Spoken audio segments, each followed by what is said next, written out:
La cruz, nuestro destino eterno. Según el Evangelio de Mateo, comenzaré dándoles a saber Mateo capítulo 16, versículo 21 al 28, cuando dice: Desde entonces comenzó Jesús a declarar a sus discípulos que le era necesario ir a Jerusalén y padecer mucho de los ancianos, de los principales sacerdotes y de los escribas, y ser muerto y resucitar al tercer día. Entonces Pedro, tomándolo aparte, comenzó a reconvenirle diciendo: Señor, ten compasión de ti, en ninguna manera esto te acontezca. Pero él, volviéndose, dijo a Pedro: Quítate de delante de mí, Satanás, me eres tropiezo, porque no pones la mira en las cosas de Dios, sino en la de los hombres. Entonces Jesús dijo a sus discípulos: Si alguno quiere venir en pos de mí, niéguese a sí mismo y tome su cruz y sígame. Porque todo el que quiera salvar su vida la perderá, y todo el que pierda su vida por causa de mí la hallará. Porque ¿qué aprovechará al hombre si ganare todo el mundo y perdiere su alma? ¿O qué recompensa dará el hombre por su alma? Porque el Hijo del Hombre vendrá en la gloria de su Padre con sus ángeles, y entonces pagará a cada uno conforme a sus obras. De cierto os digo que hay algunos de los que están aquí que no gustarán la muerte hasta que hayan visto al Hijo del Hombre viniendo en su reino. La cruz, amigos, hermanos y ministros, es un símbolo del cristianismo, aunque me temo que ha perdido su significado. En nuestra cultura, la cruz se ha convertido en una figura que puede ser utilizada en un collar o en una pulsera o una maravilla arquitectónica que adorna los edificios de las iglesias. La cruz es un adorno en lugar de un instrumento de muerte. Hemos romantizado su existencia y borrado su terror y su poder. Hoy en día la electrocución de criminales o el uso de una cámara de gas es considerado por muchos como un castigo cruel y poco usual. Pero en el tiempo de Cristo, los criminales eran clavados al tronco fuerte de un árbol, que además tenía una rama áspera atravesada en forma de cruz. Las puntillas oxidadas y los pedazos de lazo eran usados para sostener a las víctimas en los palos mientras se retorcían durante varios días hasta morir. Tenemos el caso de Cicerón, dijo que con frecuencia las víctimas se volvían maniáticas, delirantes, razón por la cual les cortaban la lengua para que la gente no tuviera que escuchar su vano e incisivo parloteo. Sí, la cruz es el símbolo del cristianismo y por lo tanto la relación que tengamos con ella determina nuestro destino eterno. Pero nunca nos olvidemos de que la cruz en sí fue un instrumento de tortura, una citación a la muerte. Allí Cristo fue crucificado por nosotros y Él nos invita a seguirle. Pedro necesitaba aprender el significado de la cruz. Él tenía que entender por qué Cristo tuvo que sufrir una muerte tan horrible. Más adelante a él se le dijo que moriría de una manera similar por seguir a su maestro. La cruz sería el cincel empleado para dar los toques finales a una vida moldeada por Dios. Pedro bien pudo haber sentido una precipitada confianza cuando Jesús lo enlazó con su profundidad espiritual. Tú eres el Cristo, el Hijo del Dios viviente. Piensa en cuánta motivación recibió cuando escuchó a su maestro decir, bienaventurado eres, Simón, hijo de Jonás, porque no te lo reveló carne ni sangre, sino mi Padre que está en los cielos. Luego Jesús continuó diciéndole que jugaría un papel significativo en el establecimiento de la iglesia. Seguramente aquel fue el día más feliz de Pedro, como también uno de los más tristes. Cristo mandó a sus discípulos que a nadie dijesen que él era Jesús el Cristo, porque esa orden esperaríamos que Cristo los motivara a difundir el conocimiento acerca de él por todas partes. Pero los discípulos aún no tenían una comprensión clara de su mensaje, pues entendían su personalidad, pero no tenían claridad acerca de la obra que el Mesías así había venido a realizar. Ellos no tenían claridad con respecto a la tarea de Jesús aquí en la tierra. Ellos sabían que Él reinaría, no que moriría. Pensaban en la corona, mas no en la cruz. Desde entonces comenzó Jesús a declarar a sus discípulos que le era necesario ir a Jerusalén y padecer mucho de los ancianos, de los principales sacerdotes y de los escribas, y ser muerto y resucitar al tercer día. Mateo 16:21 nos corrobora esto.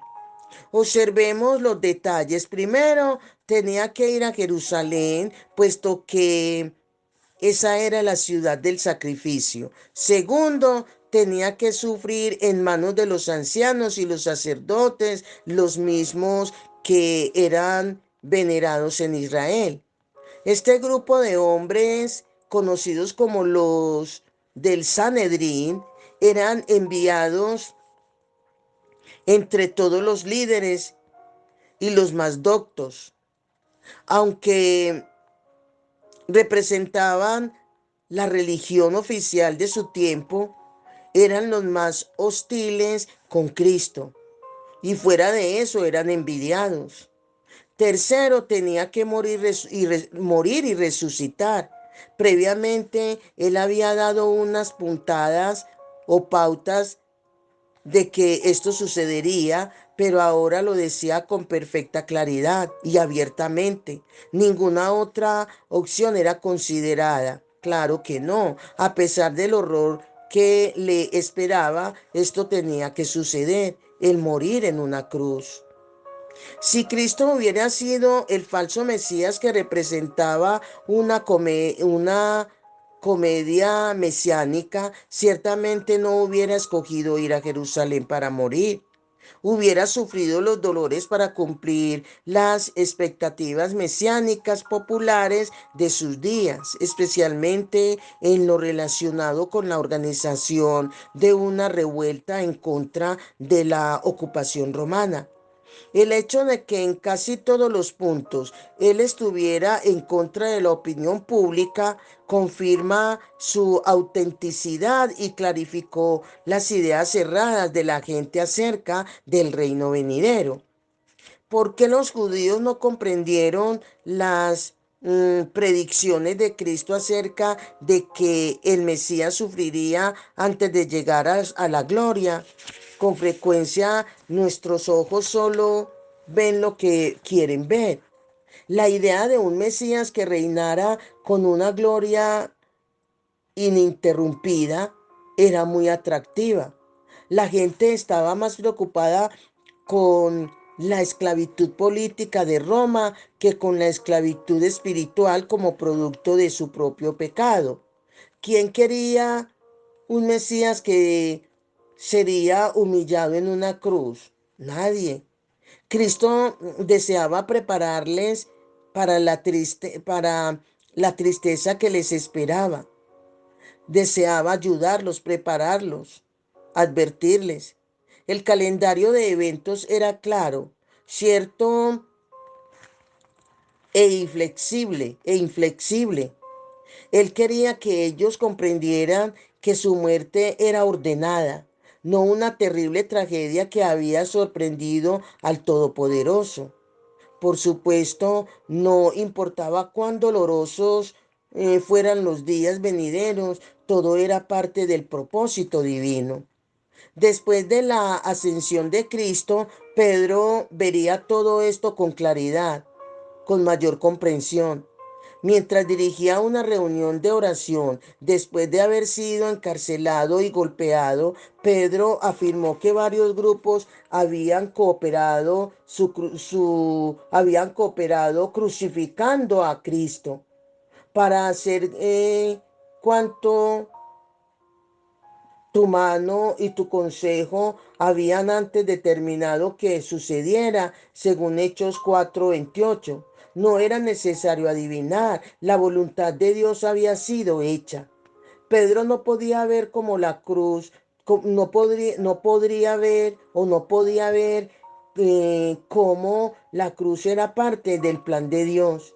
Y por eso se opuso cuando Cristo dio detalles de su inminente muerte. El hombre que adoraba a Cristo se encontró recriminándole.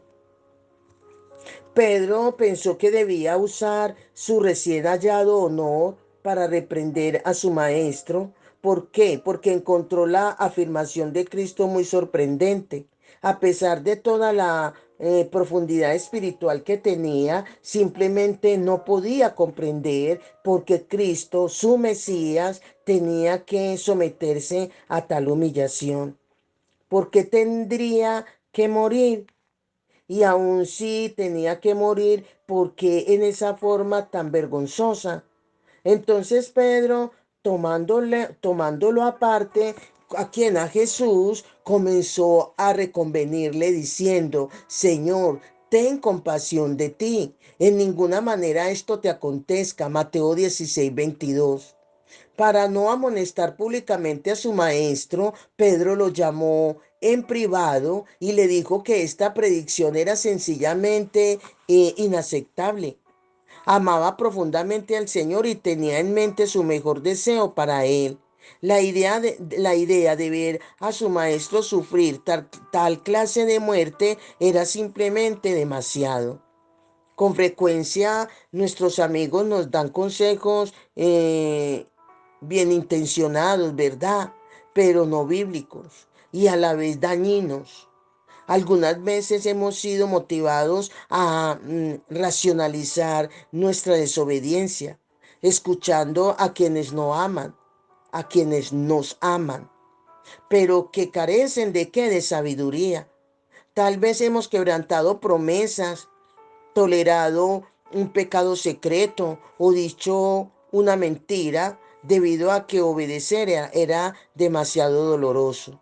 Los amigos que no quieren vernos sufrir nos han motivado a evitar el doloroso deber que está en el camino delante de nosotros. El razonamiento de Pedro es comprensible. Parecía demasiado inapropiado que el Hijo de Dios fuera tan horriblemente humillado. ¿Cómo podía un Cristo divino ser elevado en una vergonzosa cruz de madera y sufrir como una víctima indefensa?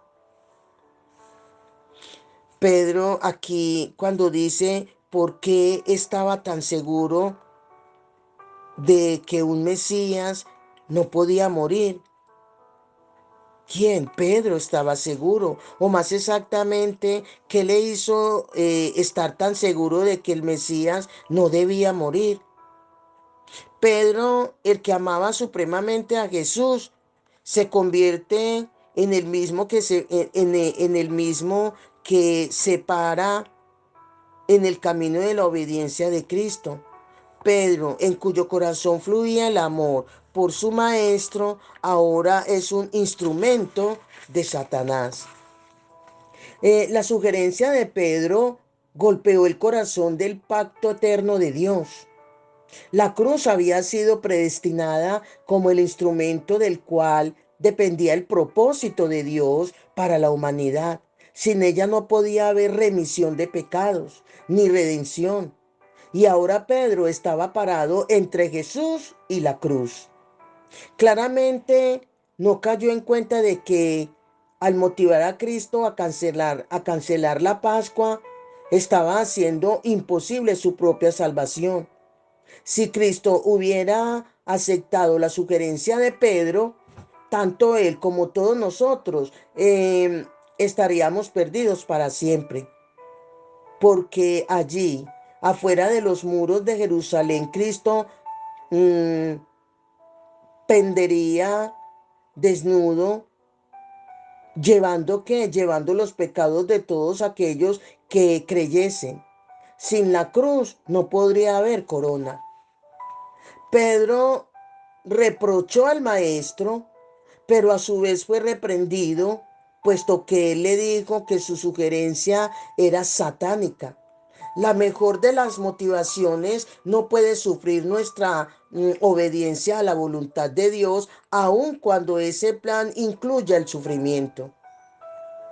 ¿En qué parte de su pensamiento había errado Pedro? ¿Por qué demostró ser tan falible? Cristo establece el registro directamente cuando le dice: quítate de delante de mí, Satanás, me eres tropiezo, porque no pones la mira en las cosas de Dios, sino en las de los hombres. Mateo 16:23. Pedro, la roca, había llegado a ser una piedra con la cual Cristo era tentado a tropezar. Sin saberlo, le había tendido una trampa satánica. En lugar de actuar como su discípulo, se había convertido ¿en qué? En un instrumento del diablo. El hombre que hablaba tan elocuentemente bajo la inspiración del Espíritu de luz, ahora estaba hablando bajo la exigencia del Espíritu de la oscuridad. El que había tenido una revelación del cielo, ahora tenía una revelación del infierno. Observemos que Cristo reprendió a Satanás, no a Pedro, cuando le dice: apártate de mí, Satanás. Él no dijo: Pedro, apártate de mí. En otras palabras, no. Él vio que Pedro estaba siendo utilizado, influenciado por el diablo, y tenía que exponer el origen de la sugerencia. Gracias a Dios, aunque Pedro también tenía responsabilidad, no será condenado junto con el diablo. Cristo tampoco quiso afirmar que Pedro estaba poseído por Satanás. Él quiso decir que la supuesta sabiduría de Pedro en ese momento y el plan satánico habían coincidido. De una forma increíble, ¿sí? El diablo ya le había dado el mismo consejo a Cristo. Allá sobre un monte muy alto, el tentador le había dicho al Hijo de Dios: todo esto te daré si postrado me adorares. Mateo 4:9. Satanás le aseguró a Cristo que podía obtener los reinos del mundo sin tener que morir. Y ahora la voz del apóstol de Cristo Pedro, sonaba igual. La voz del odio y la del amor mal orientado se habían unido. Ciertamente Satanás es capaz de poner en la mente de cualquiera algunas ideas que creemos son nuestras. Así es que mediante la decepción, aquel que acababa de ser declarado roca, ahora se convertía en una piedra de tropiezo. Quien debía ayudar a Cristo edificando su iglesia, ahora estaba parado ¿en dónde? En el camino del plan maestro ordenado por Dios. ¿Cómo sucedió? Cristo explicó la razón. No pones la mira en las cosas de Dios, sino en las de los hombres, según Mateo 16:23. No debemos sorprendernos de que Pedro haya hablado confabulado con un espíritu impío. Nosotros también tenemos ese tipo de ambigüedad, una mezcla entre el bien y el mal. Podemos regocijarnos en Cristo durante un culto y momentos después ser malos, llenos de ira y veneno. La misma boca que interpreta las canciones de Sión puede ser usada para chismosear, degradar y negar a Cristo. Santiago se asombraba de lo engañoso que puede ser la lengua.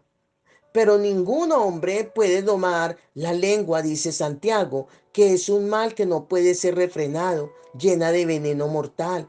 Con ella bendecimos al Dios y Padre y con ella maldecimos a los hombres que están hechos a la imagen de Dios. De una misma boca proceden bendición y maldición, dice el apóstol Santiago. Hermanos míos, esto no debe ser así. Santiago 3, versículo 8 al 10. Aunque en la naturaleza la misma fuente no envía de manera simultánea agua dulce y amarga, Santiago enfatiza que la lengua tiene esa increíble capacidad.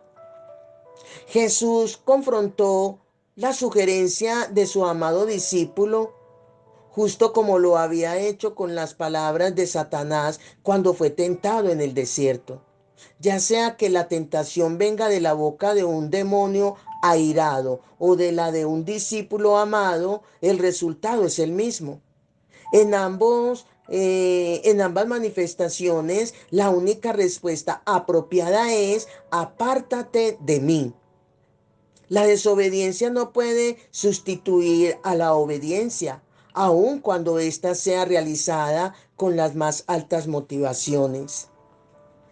El deseo de Pedro por evitar la cruz tenía la intención de ¿qué? De salvar a Cristo de una muerte vergonzosa. De ninguna manera fue él el último en minimizar la cruz, pues nuestra sociedad y aún nuestras iglesias evangélicas también lo hacen en formas que son más sutiles e igual de devastadoras. ¿Cómo podemos menospreciar la cruz? Creyendo que debemos cumplir con algunas penitencias antes de llegar a la cruz para ser perdonados. Como frecuencia, las personas creen que la culpabilidad es necesaria porque no merecemos recibir el perdón de Cristo. El propósito de la culpabilidad es que es guiarnos a la cruz. Pero una vez que hemos estado allí, la culpabilidad no es uno de los métodos con los cuales Dios disciplina a su pueblo. A menudo perdemos de vista lo maravilloso de la cruz y sufrimos nuestra culpabilidad, olvidándonos de que el pecado que nos agobia ya ha sido perdonado. Como segundo, podemos minimizar la cruz pensando que hemos cometido un pecado demasiado grande como para que Dios lo perdone. Y tercero, podemos menospreciar la cruz pensando que es irrelevante para la victoria cristiana. Jesús continuó diciendo a sus discípulos: si alguno quiere venir en pos de mí, niéguese a sí mismo y tome su cruz y sígame. Él también enseñó: de cierto os digo, que si el grano de trigo no cae en la tierra y muere, queda solo, pero si muere, lleva mucho fruto. Juan 12:24. Tomar nuestra cruz no significa que vivamos mal de salud, con un cónyuge irritable u otra calamidad. Esas clases de cruces son comunes para todas las personas en el mundo. Cargar nuestra cruz por Cristo significa renunciar a la voluntad personal, que le entreguemos nuestros intentos por ser el centro de nuestra propia vida. Cargar nuestra cruz implica que nos sometamos humildemente a la supremacía de Cristo. Tenemos que estar dispuestos a identificarnos con Él aún en un costo personal muy alto. Finalmente, la cruz puede ser anulada por quienes piensan que hay otros caminos de salvación. Con frecuencia le comparto a la gente las buenas nuevas. De vez en cuando me encuentro con aquellos que honestamente me dicen: no necesito a Jesús.